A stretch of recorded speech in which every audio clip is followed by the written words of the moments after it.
அன்று மட்டும் சிவா வரவில்லை என்றால் என்ன நடந்திருக்கும் என்று அவளால் கற்பனை கூட செய்ய முடியவில்லை. மீண்டும் அப்படி ஒரு சிச்சுவேஷன் வந்தால் ஒவ்வொரு முறையும் சிவா தன்னை காப்பாற்ற வரமாட்டான். அதனால் சிவாவோடு இருப்பதுதான் சேஃப் என்று அவளுக்கு தோன்றியது. சரி, ஓகே என்றவள் ஏதோ நினைவுக்கு வர உடனே, நான் இங்கே இருக்கேன், ஆனா ஒரு கண்டிஷன், மேல இருக்கிற ரூம் என்னோடது, நீ வேற எந்த ரூம்ல வேணா இருந்துக்கோ, இந்த வீடே உன்னோட தானே என்று சொல்ல, சிவா அவளுடைய குறும்புத்தனத்தை பார்த்து சிரித்தபடி, சரி ஓகே, இப்ப நீ போய் ஃப்ரெஷ் அப் ஆயிட்டு வா, நான் உனக்கு சாப்பிட ஏதாவது ரெடி பண்றேன் என்று சொல்ல அவள் மேலே இருக்கும் ரூமுக்கு சென்றார். அங்கே அவளுக்கு தேவையான ட்ரெஸ், டவல் போன்ற அடிப்படை தேவைகள் எல்லாமே இருந்தது. அவன் அங்கே வருவதற்கு முன் ஏற்கனவே எல்லாவற்றையும் யாரிடமோ சொல்லி அரேஞ்ச் பண்ணி வைக்க சொல்லி இருந்தான். அதை பார்க்கும்போது அவளுக்கு ஆச்சரியமாக இருந்தது. பிறகு அவன் அவளுக்காக ப்ரிப்பேர் செய்த டின்னரை கொண்டு வந்து டைனிங் டேபிள் மீது வைத்தான். அவன் செய்த டிஷ் சிறுவயதில் அவந்திகா மிகவும் விரும்பி சாப்பிடும் டிஷ். சாரி அவந்திகா, வீட்ல இருந்த இன்கிரீடியன்ஸ் வச்சு எனக்கு தெரிஞ்ச அளவுக்கு குக் பண்ணியிருக்க என்று சொல்லிக்கொண்டே வெஜிடேபிள் பணியாரத்தை எடுத்து அவளுக்கு எதிரில் வைத்தான். வாவ், வெஜிடேபிள் பணியாரமா? I like this. எனக்கு இது ரொம்ப பிடிக்கும்னு உனக்கு எப்படி தெரியும் என்று ஆச்சரியத்தோடு கேட்டாள். சற்று சுதாரித்தவன், அப்படியா, எனக்கு எப்படி தெரியும், நான் ஜஸ்ட் ரேண்டமா தான் பண்ணேன் என்று சமாளித்தான். வெகு நாட்களுக்கு பிறகு அவள் நிம்மதியாக டின்னரை சாப்பிட்டு முடித்தாள்.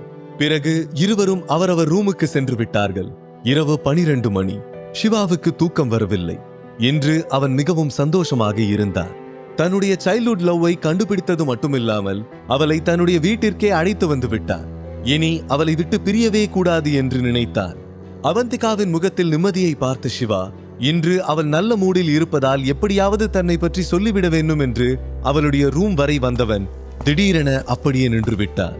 உள்ளே இருந்து அவள் புலம்பிக் கொண்டிருப்பது அவன் காதில் விழுந்தது. நீ ஒரு ஏமாத்துக்கார, ஐ ஹேட் யூ. கண்டிப்பா உன்னை தேடி வருவேன்னு ப்ராமிஸ் பண்ண, ஆனா இத்தனை வருஷமாகியும் நீ என்னை தேடி வரவே இல்லை. ப்ராமிஸ மட்டும் இல்ல, நம்ம லவ்வையும் பொய்யாக்கிட்ட. நீ ஒரு துரோகி. ரேகாவும் நந்தினியும் என்னை எவ்வளவு கஷ்டப்படுத்துறாங்கன்னு தெரியுமா? என்னை அடிச்சாங்க, அவமானப்படுத்தினாங்க. இது எல்லாத்தையும் நான் உனக்காக தான் தாங்கிக்கிட்டேன். ஆனா நீ என்னை பத்தி கொஞ்சம் கூட யோசிக்கவே இல்லைல்ல. I hate you, I hate you என்று சொல்லி அவந்திகா அழுது கொண்டிருந்தார். அவளுடைய வார்த்தைகள் சிவாவின் இதயத்தை ஒரு கத்தியை போல குத்தி கிழித்தது. ஆனால் அவனால் எதுவும் செய்ய முடியவில்லை. ஐம் சாரி அவந்திகா, நீ இன்னும் எனக்காக வெயிட் பண்ணிக்கிட்டு இருக்க. இப்ப வரைக்கும் உனக்குன்னு ஒரு லைஃபை தேடிக்கல. நீ என்ன ட்ரூவா லவ் பண்ற, எனக்காக அழற. நானும் அப்படிதான் உன்னையே நினைச்சுதான் இப்ப வரைக்கும் வாழ்ந்துகிட்டு இருக்கேன். நந்தினிய கூட நீன்னு நினைச்சுதான் நான் கல்யாணம் பண்ணிக்கிட்டேன்.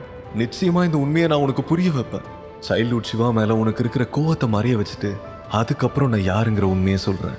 இப்ப சொன்னா நிச்சயமா உன்னால புரிஞ்சுக்க முடியாது. அதோட நீ என்னை வெறுத்துடுவ. அது உன் தப்பு இல்லை. நீ கண்டிப்பா ஒரு நாள் என்னை புரிஞ்சுக்கிட்டு அக்செப்ட் பண்ணிக்குவ. அது வரைக்கும் நான் உன் கூடவே இருந்து இது வரைக்கும் உன் லைஃப்ல எதெல்லாம் கிடைக்கலையோ அதெல்லாம் உனக்கு கிடைக்கிற மாதிரி பண்றேன். உன்னோட பர்த்டேவை இந்த உலகமே பார்த்து ஆச்சரியப்படுற அளவுக்கு ரொம்ப கிராண்டா செலிப்ரேட் பண்ற என்று நினைத்து கொண்டான். பிறகு அவன் தன்னுடைய ரூமுக்கே திரும்பி சென்று விட்டான். செல்போனை எடுத்து தினேஷுக்கு டயல் செய்தான். தினேஷ், சொல்லுங்க சீஃப், நான் என்ன செய்யணும் என்றார் தினேஷ். நான் உங்களை ஒரு பர்த்டே பார்ட்டிக்கு அரேஞ்ச் பண்ண சொல்லியிருந்தேன்ல, அது ரொம்ப ரொம்ப கிராண்டா நடக்கணும். இதுக்கு முன்னாடியும் சரி, இதுக்கு அப்புறமும் சரி, இந்த மாதிரி ஒரு பார்ட்டியை யாருமே செலிப்ரேட் பண்ண முடியாத அளவுக்கு ரொம்ப ரொம்ப ஸ்பெஷலா இருக்கணும்.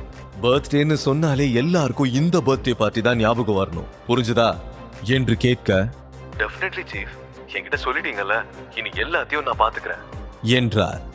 தினேஷ் மாதிரியான மிகப்பெரிய பணக்காரரை திருமணம் செய்து கொண்டால் தான் ஆசைப்பட்ட லக்ஸூரியஸ் லைஃப் கிடைக்கும் என்று நந்தினி கனவு கண்டு கொண்டிருந்தார். அவளுடைய கனவு நனவாகுமா? சூப்பர் நந்தினி, நீ மட்டும் தர்மா குரூப்ஸ் எம்டியை கல்யாணம் பண்ணிக்கிட்டேன்னு வச்சுக்கோ, இந்த சொசைட்டில உன்னோட ஸ்டேட்டஸ் எங்கேயோ போயிடும். உனக்கான கரெக்ட் பேர் அவர்தான் என்று இன்னும் அவளை ஏற்றிவிட்டார். அதை கேட்டு நந்தினியின் முகம் ஜொலித்தது. அதிலும் கோல்டன் லைட் வெளிச்சத்தில் இன்னும் தகதகவென மின்னினாள். காசு, பணம், துட்டு, மணி மணி என்ற சினிமா பாட்டு தலைக்குள் ஓடிக்கொண்டிருக்க கண்ணாடிக்கு எதிரில் நின்று தலையை சீவி கொண்டிருந்தாள். ரேகாவின் வார்த்தைகளை கேட்ட பிறகு அவள் கற்பனை உலகத்தில் பறக்க ஆரம்பித்து விட்டார். அப்போது திடீரென அவளுக்கு ஏதோ ஒரு சந்தேகம் வர ரேகாவிடம் திரும்பி, எங்களை எப்படிமா கரெக்ட் பேர்னு சொல்றீங்க? அவர் கொஞ்சம் ஏஜ்டா தெரியலையா என்று கேட்க, அது தாண்டி இப்போ ட்ரெண்ட். என்ன, ஜஸ்ட் ஒரு 45 இயர்ஸ் தான் இருப்பாரு, பட் பார்க்க வயசானவரா தெரியல. இப்பவும் he looks young என்று சொல்ல, அதுக்கு இல்லம்மா, ஏஜ் டிஃபரன்ஸ காரணமா காட்டி அவர் என்ன ரிஜெக்ட் பண்ணிட்டா என்று கேட்க, வாய்ப்பே இல்ல. உன் அழகுக்கு முன்னாடி ஏஜ் ஒரு விஷயமே கிடையாது. இப்போ எனக்கு இருக்கிற ஒரே ஒரு ஆசை, நீயும் அவரும் ஒரு அமேசிங் பேரா சேரணுங்கிறது மட்டும்தான். நந்தினி சீப்பை டேபிள் மீது வைத்துவிட்டு ரேகாவின் கையை பிடித்துக்கொண்டு, அம்மா ரொம்ப கனவு காணாதீங்கம்மா, இதெல்லாம் நடக்குமா நடக்காதான்னு யாருக்கு தெரியும் என்று நம்பிக்கையின்றி சொன்னார். ரேகா சடனாக தன் கையை விலக்கி கொண்டார். ஏன் நடக்காது? எதுக்கு இப்படி நெகட்டிவா பேசுற? அது எப்படி நடக்காம போகும்? உன்னை கூட ஒருத்தர் வேண்டான்னு சொல்லிடுவாங்களா என்றார். ஆனால் நந்தினிக்கு இன்னும் முழுதாக நம்பிக்கை வரவில்லை. அவள் மீண்டும் கண்ணாடியின் பக்கம் திரும்பி தன் முகத்தை பார்க்க, ரேகா அவள் தோள்களில் கை வைத்து கண்ணாடியில் நந்தினியின் முகத்தை பார்த்தபடி, இங்க பாரு நந்தினி, அந்த தினேஷ் உனக்கு தான். இத நான் ஸ்ட்ராங்கா சொல்றதுக்கு ஒரு ரீசன் இருக்கு. யாராவது காரணமே இல்லாம ஒரு பொண்ணுக்கு 7 ஸ்டார் ஹோட்டல் புக் பண்ணுவாங்களா? அப்படியே தினேஷ் உன்னை அக்செப்ட் பண்ணலனாலும் ஒன்னும் பிரச்சனையே இல்ல. சென்னையில பணக்காரங்களுக்கா பஞ்சம்? எல்லா விஐபியும் பார்ட்டிக்கு வர போறாங்க. அதுல இருந்து அழகுக்கு ஏத்த மாதிரி ஒரு பணக்காரன் பையன் கண்டிப்பா கிடைப்பான். உன் தலையெழுத்து கோல்டன் லெட்டர்ஸ்ல தான் எழுதி இருக்கு. இனி உன் லைஃபே தங்க மாதிரி ஜொலிக்க போகுது. இதை கேட்டதும் ரேகாவும் நந்தினியும் ஒருவரை பார்த்து ஒருவர் சிரித்துக் கொண்டார்கள். அப்போது நந்தினியின் பார்வை வால் கிளாக் மீது விழ, உடனே அவள் டென்ஷனாக, மை காட், டைம் ஆயிடுச்சு, நான் சீக்கிரம் தூங்கணுமா, நாளைக்கு எனக்கு ஒரு முக்கியமான இன்டர்வியூ இருக்கு, அதை முடிச்சிட்டு பார்ட்டிக்கு வேற நிறைய பேரை இன்வைட் பண்ணணும். ஆனால் ரேகாவுக்கு எந்த டென்ஷனும் இல்லை. டென்ஷன் ஆகாத நந்தினி, எல்லாம் நல்லபடியா நடக்கும்.